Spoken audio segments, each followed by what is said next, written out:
श्री गणेशाय नमः, श्री गुरुवे नमः, श्री सीतारामचंद्रभ्याम नमः, श्री जानकी वल्लभ विजय थे।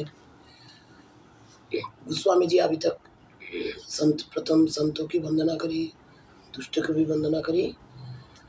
आप कह रहे हैं कि मैं अपने ओर से तो वंदना कर रहा हूँ, लेकिन ये अपना स्वभाव नहीं छोड़ेंगे। तो कहते हैं कि मैं अपनी दिश की निहोरा, तीन निज और न लाओ भोरा। मैं अपनी ओर से विनती तो मैं कर रहा हूँ, परंतु ये अपनी ओर से कभी झुकेंगे नहीं। क्या होता ना, दुष्टों के साथ अगर आप कितने भी विनय कर लो, फिर भी हो विनय न मानत जलधि जड़ गए 3 दिन बीत, है ना। आगे राम जी कहते हैं भय बिनु होई ना प्रीत। तो दुष्टों के साथ कितना भी विनय कर लो, लेकिन वो मानते नहीं है। उसी में लिखते गोस्वामी जी, कदली वृक्ष को, मतलब केले के पेड़ को जब तक काटा नहीं जाएगा तब तक वो बढ़ेगा नहीं, है ना। उसको काटना है, छाटना पड़ेगा उसको। इसी प्रकार गोस्वामी जी कह रहे मैं तो अपने ओर से इनकी वंदना कर रहा हूँ, लेकिन ये भी अपने ओर से चुकेंगे नहीं, मौका मिलते ही मुझे डसेंगे, है ना। क्यों? उदाहरण, बायस बलि यही अति अनुरागा, होई निरामिष कबूई की कागा। बायस बलि यही अति अनुरागा, होई निरामिष कबू की कागा। कौओं को बहुत प्रेम से आप लालन पालन करिए, फिर भी वो कभी निरामिष नहीं खा सकते, वो अपना मांस नहीं छोड़ सकते। कितने भी आप उनको दूध रोटी खिलाइए, कुछ भी करिए, फिर भी वो अपना स्वभाव नहीं छोड़ेंगे। अब दोनों की वंदना करते हैं। बंदो संत असज्जन चरना, दुख प्रद उभय बीच कछु नाम। आप दोनों के बीच में जो अंतर है वो वर्णना कर रहे हैं। दोनों के अंतर नहीं, दोनों ही बराबर है, ये बात का तुलना कर रहे, संत और दुष्ट। कैसे? बिचुरत एक प्राण हरि ले ही, मिलत एक दुख दारुण दे। संत जब बिछड़ जाते हैं ना हमसे, तो बहुत दुख देते हैं। वास्तविक संत जन अपने जीवन में हो, और अगर वो चले जाए तो बहुत बहुत दुख होता है। ये और अगर दुष्ट, अगर आपसे वही बात, दुष्ट अगर उसी से आपसे मिलने आ जाए, आपसे दोस्ती कर ले, तो वो भी दारुण दुख देगा। तो दोनों ही रुलाते हैं। अंतर इतना है कि कोई छोड़ के जाए तो हम उनके लिए रोते हैं, और कोई मिलने आए तो हम उसके संग रह के रोते हैं, है ना। क्यों? उपजई एक संग जग माही, जल जोग जिमि गुण बिल गाई। ये दोनों एक संग ही इस संसार में उत्पन्न भय है ना। जैसे जल में कमल भी उत्पन्न होता है और जोग भी, लेकिन कमल पुष्प को आप छुएंगे तो बहुत अच्छा लगेगा, वो भगवान के चरणों में भी जाता है। लेकिन जोक ने अगर पकड़ लिया, जोक एक कीड़ा है, पकड़ लिया ना तो खून चूस लेगा। शायद आप लोगों के इधर है, पानी में मिलता है। सुधा सुरा सम साधु असाधु, जनक एक जग जल दिया गाधु।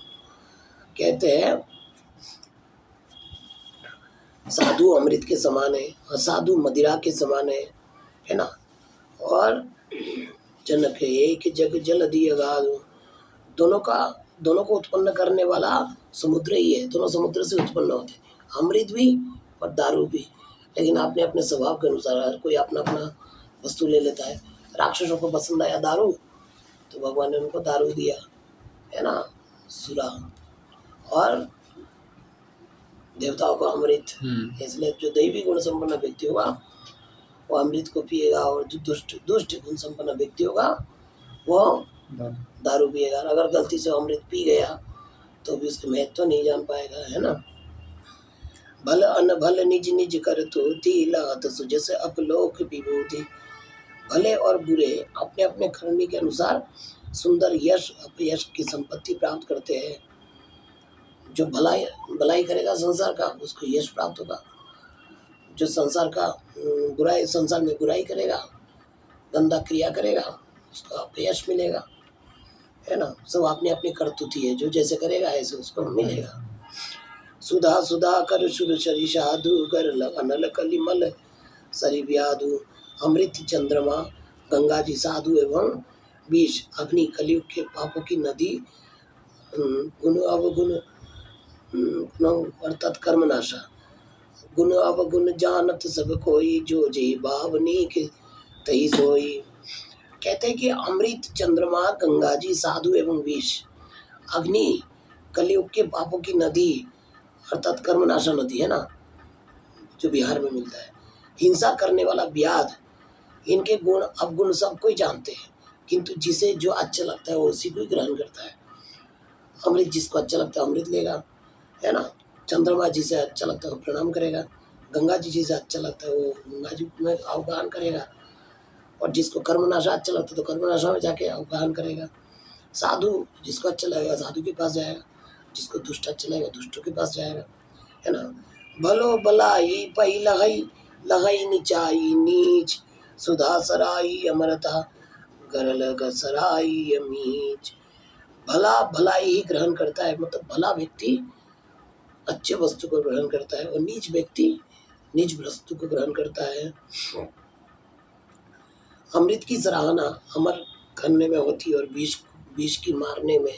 हम अमृत के गुणगान क्यों गाते हैं?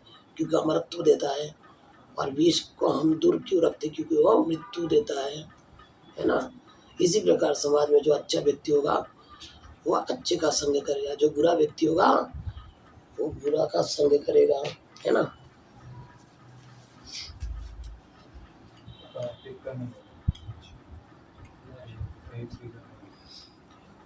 खल अग अग गुण साध गुण गाहा, उभय अपार उददीय बगाहा। थईते कछु गुण दोष बखाने, संग्रह त्याग न बिनु पहचाने। खल अग अगुण साधु गुण गाहा, मतलब दुष्टों के पाप और अवगुण की और साधु के गुणों की कथाएं दोनों ही अपार और अथाह समुद्र है ना। तही कछु गुण दोष बकाने, संग्रह त्याग न बिनु पहचाने। तो कहते हैं कि इसीलिए मैंने गुण और दोषों का वर्णन किया, क्योंकि इनको बिना पहचाने कोई संग्रह त्याग नहीं कर सकता है। भले उपोच सब विधि उपजाए, निगुण दोष वेद बिल गाए। कही वेद इतिहास पुराना, विधि प्रपंच गुण अवगुण सहाना। भले बुरे सभी ब्रह्मा के पैदा किए हुए हैं, और गुण और दोष को विचार कर वेदों ने उनको अलग अलग कर दिया है। वेद इतिहास पुराण कहते हैं कि ब्रह्मा की यह सृष्टि गुण और अवगुण से सनी हुई है। दुख सुख पाप पुण्य दिन राति, साधु असाधु सुजाति कुजाति। दुख सुख पाप पुण्य दिन रात्रि, साधु असाधु सुजाति कुजाति। दानव देव उच्च और नीचु, अमीय सुजीवन मागर मीचु। दानव देवता उच्च और नीच, अमृत बीच, सुजीवन सुंदर जीवन देने वाला, मृत्यु। माया ब्रह्म जीव जगदीशा, अलच्छि अलच्छि रंग अभिनीशा। माया ब्रह्म जीव ईश्वर, संपत्ति दरिद्रता और रंग और राजा। काशी मग सुरसरी क्रमनाशा, मरुमारव महिदेव कवासा। सरग नरक अनुराग विरागा, निगमागम गुण दोष विभागा। और रंक राजा, काशी मगध, गंगा कर्मनाशा, मारवाड़ मालवा, ब्राह्मण कसाई, स्वर्ग नरक, अनुराग वैराग्य। वेद शास्त्रों ने उनके गुण और दोषों का विभाग कर दिया है ना। अगर मारवाड़ में बारिश नहीं होती तो मालवा में बारिश खूब होती है ना। ब्राह्मण में दया गुण है, और कसाई में दया गुण नहीं है क्योंकि जीवों को मारता है ना। अनुराग में कष्ट है, वैराग्य में सुखी है। वेद शास्त्र ने इन सब दोष गुणों का विभाग कर दिया, किंतु गोस्वामी जी कहते क्या कहते हो, अपना मत दे रहे अभी। जड़ चेतन गुण दोषमय, विश्व की निकरतार। संत हंस गुण गहई भय, परिहरि बारी विकार। इतनी बात कह के गोस्वामी जी ने एक बात में सारी बात समाप्त कर दी। क्या बोले? विधाता ने इस जड़ चेतन विश्व को गुण और दोषमय बनाया है, जिसका जैसा स्वभाव है ऐसे ही बनाया है ना।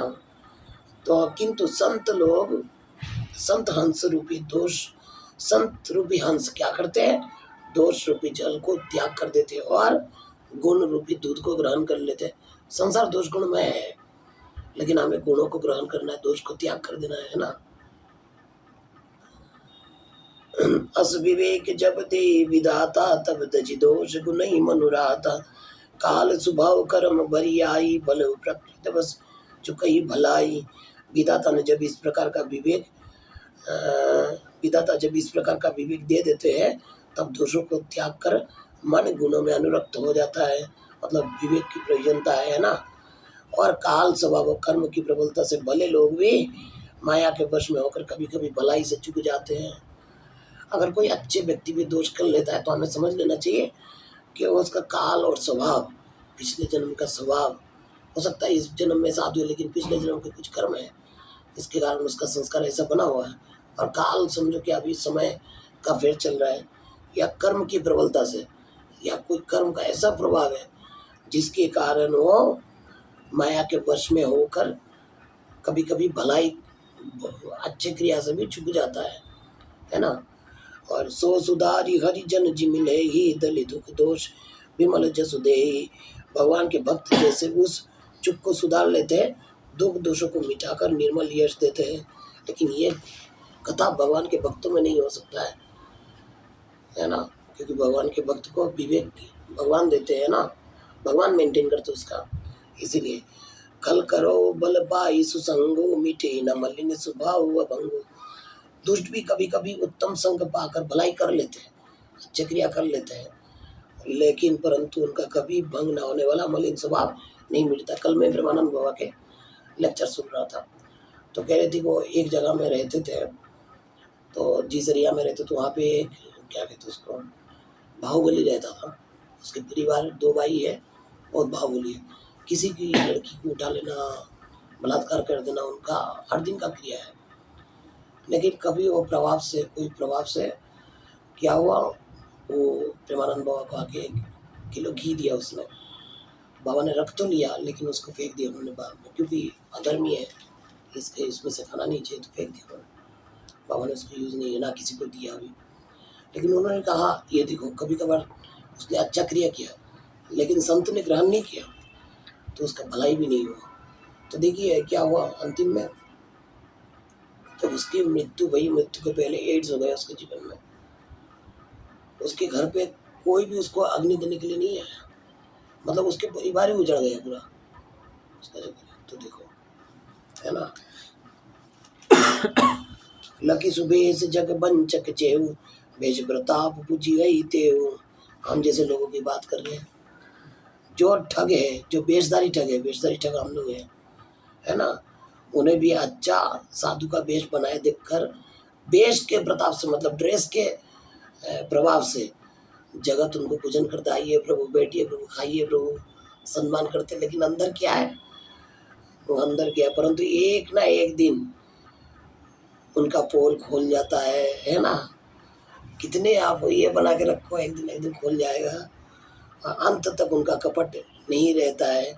जैसे उदाहरण देते हैं, काल ने जिमि रावण राव। काल ने भी अपना वेश बनाया था हनुमान जी के सामने, बड़ा ढोंग बनाया था उसने, सीताराम सीताराम जब कर रहा था, लेकिन हनुमान जी ने के सामने वो चला नहीं। रावण ने भी वेश बनाया था सन्यासी का, लेकिन विषय सामने आती वो भूल गया सब कुछ, है ना। राहु ने भी देवताओं का वेश बनाया था, उसका भी प्रकट हो गया, है ना। इसी प्रकार जो वेश बना के जगत में पूजन पाते हैं ना, एक दिन ना एक दिन उनका पोल खुल जाता है, और वेश के प्रताप से उनका पूजन भी होता है ना।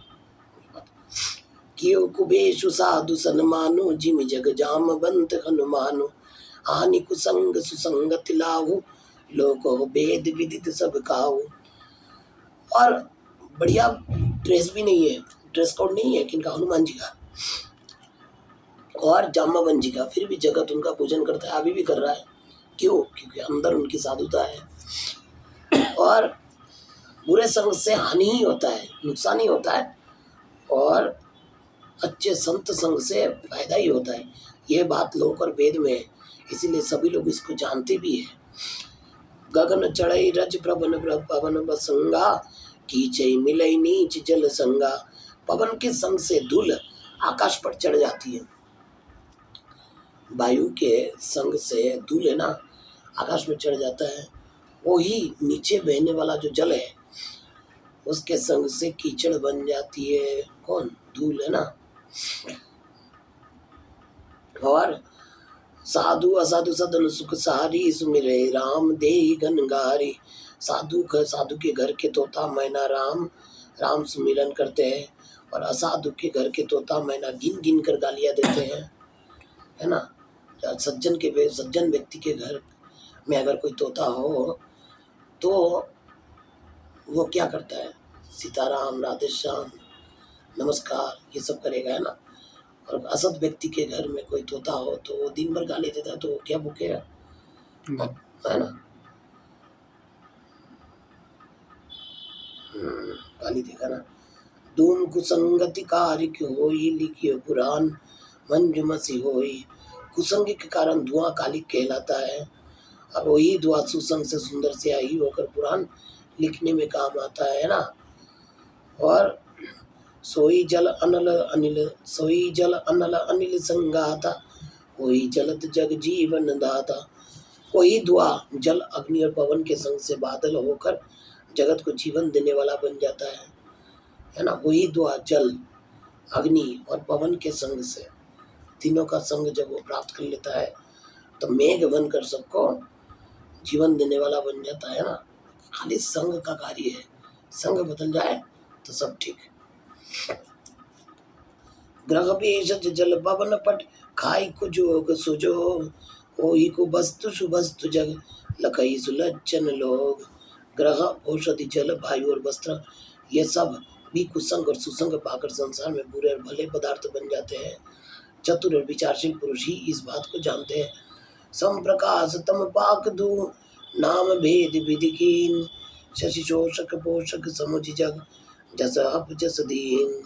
महीने के दोनों पखवाड़ों में उजियाला अंधेरा समान ही रहता है, परंतु विधाता ने इनके नाम भेद कर दिया। एक का नाम शुक्ल, दूसरे का नाम कृष्ण, है ना।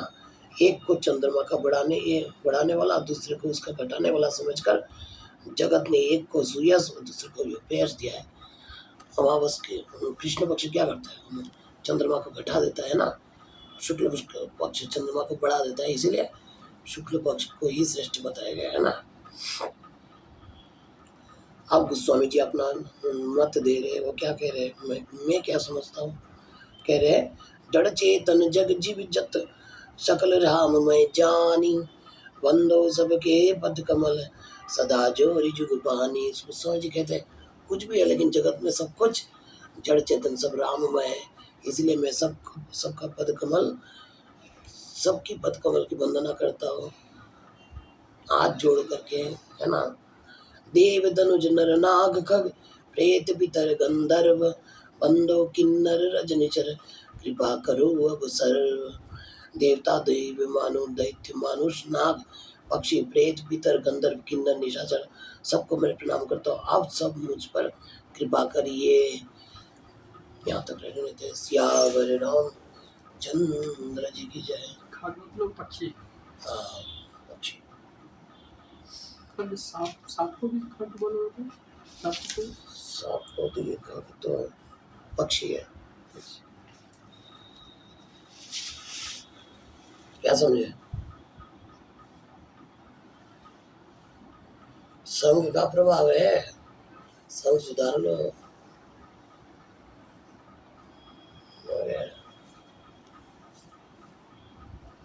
टाइम है अभी। देखो भाई, जिसको जैसे भाता है ना ऐसे ही भगवान मिलाते। उदाहरण ले लो, चैतन्य संतु छुटू चाटू